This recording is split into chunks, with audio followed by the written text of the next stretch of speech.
Hello everyone, it is Achia here, Booking with Achia, and today we have my 2025 wrap up and 2026 goals. So I'm going to be reviewing my reading year for 2025, giving you some stats, including like some really fun superlatives and things like that, and then sharing my reading goals for 2026.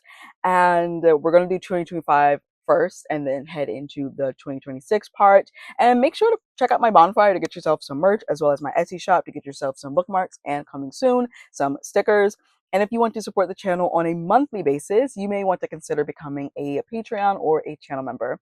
So heading back to 2025, starting with some statistics, I read a total of 373 books, which came out to 44,874 pages and 938.18 audiobook hours. My top three genres were fantasy, which was 92 books or 26%, contemporary romance or romantic suspense, which was 70 books or 20%, and then mystery thriller, which was 54 books or roughly 15% of my total reads.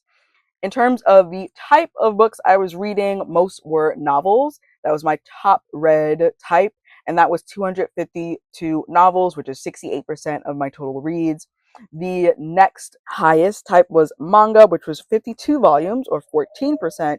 And then my third most type was novellas. So I read 31 novellas or 8%. And the remaining 10% of my reads were picture books, short story collections, nonfiction books, graphic novels, and comics. In terms of marginalized representation present in the books, which I count as primary and secondary characters that are heavily present in the storyline and not just, they pop up once maybe. And this is not including manga. So for Black main characters or secondary characters, that 198 books or 62% of my reads. Latina MCs, 28 books or 9%. Asian diaspora, Native Hawaiian, and Pacific Islander MC or secondary character, 93 books or 29%. Indigenous main character or secondary character, that was 19 books or 6%. Queer MC or prominent secondary character, 99 books or 31%. Neurodivergent MC or secondary character representation, 18 books or 6% of my reads. Mental illness representation in either an MC or a secondary character, that was 35 books or 11%. In terms of disability representation, either physical, mental, visible, and invisible, 40 of the books I read had that, or 13%, and 22% of my reads, or 72 books, had feminist themes. For where I got my book, the top 4 places that were the source of my books was going to be the library. That's including Libby and Hoopla, 194 books or 51%. Then publisher or NetGalley or the author, 25% or 93 books. My personal collection, as in bought before the start of 2025, was 39 books or 10%. And then Kindle Store or KU, 23 books or 6%. The remaining 14% of my reads came from subscription boxes, independent bookstores, Barnes & Noble, or giveaways. Now for the format of the book, that breakdown. My top format was audiobook. I read 181 books or 49% using audiobooks or via audiobooks. Then 116 books or 31% I read via ebook. And 66 books or 18% I read with a physical copy. The remaining 2% means I read the books in a mixed way. So I was like switching between the format. In terms of age range, for adult, I read 225 books or 61% of my reads. Young adult was 84 books or 23%. My light died. So hopefully this is good. If not, then editing Atia will just have to work some magic. Middle grade was 41 books or 11%, and picture books was 17 books or 5%. Now for just like miscellaneous stats that don't actually have like an actual place. 64 books were 2025 releases. I read 70 ARCs or advanced reader copies or ALCs, advanced listener copies. I had 7 rereads, 38 DNFs, which if you want to pause, I'll put them on the screen. 24 debut authors, 130 new to me authors, 43 indie published books, 10 translated works, and that's not including manga. My average star rating was 4.18 stars, which is always so nice. Like, it's nice that I have gotten to the point where I don't mind DNFing books. And also, I just, for the most part, know how to pick what I'll enjoy, I guess, and I have a lot of luck with that because I only had 38 DNFs. So, all right. Now I'm going into reviewing my goals. When I was reviewing my reading at the end of 2024, I realized there were several gaps in my reading habits in terms of specific representation. And so I set several reading goals for 2025 to help further diversify my reading. And we're going to see how I did. This was interesting to compile this. My first goal was to read at least one Black classic each month, or 12 in the year. I read 9. So go me. And I also talk about the ones, I don't talk about that. I list the ones that I read, and I list the ones that I want to get to this year in my Black Classics TBR video, which you should check out. I also had a goal of reading at least one nonfiction book each month, or 12 in the year. And this one shocked me when I went back. I actually read 14 nonfiction books, which I didn't even realize that I had superseded this goal. I thought I had failed it. But I did not. Third goal was to read at least 24 books by Black men and non-binary folks. I read 39 Black men and non-binary authored books, which is pretty cool. My fourth goal was to read at least 12 books by Indigenous authors. I ended up reading 19. I had a goal of reading 12 translated BIPOC authored books, and I ended up reading 10 translated works, and that is not including manga. I wanted to have at least 30% of my total reads be from my physical backlist TBR, aka books I already own, and as you probably put together from the stats I had before, 10% of my reads were from my physical TBR. I'm always trying to get to that elusive 30%, and here we are again. My seventh goal was to bring my book of the month TBR down, which, the company book of the month, because I have so many, and it was at 58% at the end of 2024, and I wanted that number to be 70% by the end of 2025. I came fairly close-ish, kind of. I'm currently at 66% of my book of the month collection has been read. I also want to just read in general more indie published books compared to the 13 that I read in 2024, and I ended up reading 43 indie published books in 2025. Out of my 8 reading goals, I succeeded with 4 of them, and I got close with 2 of them. So I was fairly happy with that. Now just like some random superlatives, because I love superlatives. My most surprising read, which I maybe mentioned, no, I didn't mention it in this video, and that was To Shape a Dragon's Breath by Moniquill Blackgoose. I actually did a whole video review on this book, which is rare for me, so a book was good for me to do that, and I will put that in a card. My longest read was Demon's Dream by Elle, I believe is the author, and that book was 758 pages. My shortest read, not including picture books, was A Bump and Boohail by Kimberly Lemming at 36%. My most read author was actually Jaquel J. I just fell headfirst into her writing this year thanks to Dee Dee at Virtues of Books, and I read 11 Jaquel J works. Sorry, y'all, I'm watching the cat attempt to. Come on, can you do it? You got it. New auto-buy author for me is Sangu Mandana. Hello, hi. Most likely to reread would be Black Girls Breathing by Jasmine Marie and Sky Full of Elephants by Cebo Campbell. Those 2 books completely just like rocked my world. A book I should have DNF'd but didn't would be The Trunk by Ryeo-ryeong, which was translated by KoLab. Prettiest cover, no one's going to be surprised. Oathbound by Tracy Dion.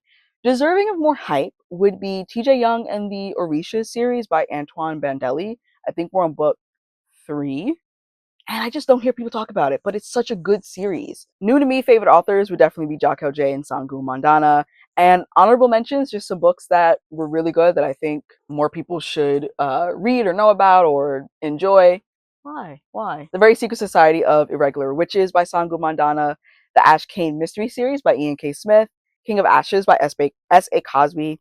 Immortal Dark by Tyjess Jerma, and A Mastery of Monsters by Lisselle Sambury were just some standout reads for me this year. And heading on into 2026, starting with readathons that I plan on participating in this year so far. So we're going to start out just me letting you know that the Read Your Library readathon, which I created and hosted the first round of in September of 2024 is returning this year. It will be returning in April, so just keep an eye out for that announcement video, and make sure you join the Bibliophiles Unite Discord, because that is where the readathon is, like, I guess you can say, fully hosted in terms of graphics and information and community.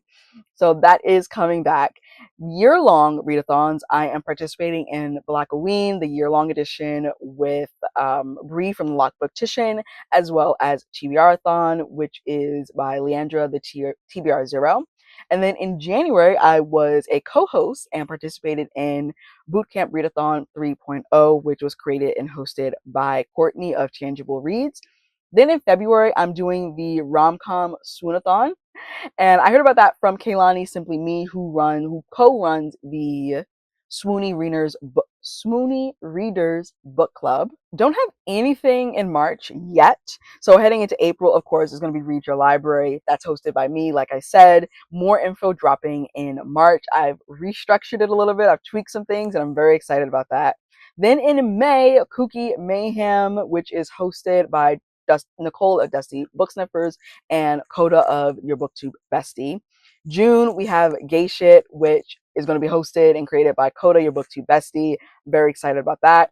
And then in July, we have the Tarot Readathon, which I did not put the creators of this. Wow, I can see her face. I can see Delilah. I can see their faces. Wow. And then July Noir, which is 2 weeks. And it is a part of the Blackgoose sphere. And again, that's hosted by Bree at the Blackbooktube. Then we have August, which I will be doing Arc August again. That's hosted by Vanessa at Read with Dr. B, as well as Nicole from Dusty Booksniffers and Coda from Your Booktube Bestie. In September, there's also the Mystic Readathon, which, this is provided that all these creators bring these things back for another round. This is what I'm looking forward to. So in September, we have the Mystic Readathon again. Had a blast these past 2 years doing that. And then in October, if there's a month-long event as well as the year-long event, I will be participating in Blackgoose, which is, again, Bree from the Blackbooktube, as well as Fablin from The Word Nerd and TBR Harvest from Leandra, the TBR Zero. And then in November, there is NetGalley November once again. So I'm excited. I always love a good readathon, especially a mix of, readathons you do on your lonesome, as well as readathons that are competitive. I love me a competitive readathon. Then moving on to goals, I have 2 categories that I broke this into: goals that stayed the same from last year, and then new goals, or goals with higher/increased numbers that I want to get to. So in terms of same as last year, we have read at least 1 Black classic or 12 in the year, have at least 30% of my total reads be from my physical backlist TBR, aka books I already own. Bring my book of the month TBR down. I was at 66%, and if I can read 2 books from my book of the month TBR per month, I'll be able to hit 84% by the end of 2026. Read more indie published books compared to the 43 that I read in 2025, and read 12 translated BIPOC authored books. So those pretty much stay the same. And then new or adjusted goals. So what's been adjusted is I want to read 15 nonfiction books this year. So I've bumped it up a little bit. Another adjusted goal is that I split the reading from Black men and reading from Black non-binary authors. Split that. So I want to read at least 24 books by Black men and at least 12 books by Black non-binary folks. You got it, Strawberry. There you go. I guess she got bored with whatever I was saying. A goal that has been upped is to read at least 36 books by Indigenous authors compared to the 19 that I read in 2025. This is a new one. Read at least 36 books by Latina authors compared to the 28 that I read in 2025. Read 12 graphic novels because I love graphic novels. I collect graphic novels, and I just need to read more of them. And I want to get back into reading poetry, so the 12th goal is to read 6 collections of poetry because I have such a long backlist of poetry. But yeah, no, that is the goals that I have for 2026. I thought, okay, things are dropping. I thought this was going to be a much longer video, which is why I kind of procrastinated filming it, but it's not, which is pretty awesome. Let me know, what goals have you set for yourself for 2026, either reading, life, content, and did you have any surprises for 2025? Any books where you're like, wow, any new to you authors that have become favorites, basically like any of the superlatives that I listed in the video, feel free to use that as a prompt. And make sure to give this video a huge thumbs up. Make sure you're subscribed and you hit the notification so you're hit the bell so you're notified every time I put out a new video. All of my links are down below. We are reading Don't Fear the Reaper by Stephen Graham Jones in the Discord, so make sure to check that out.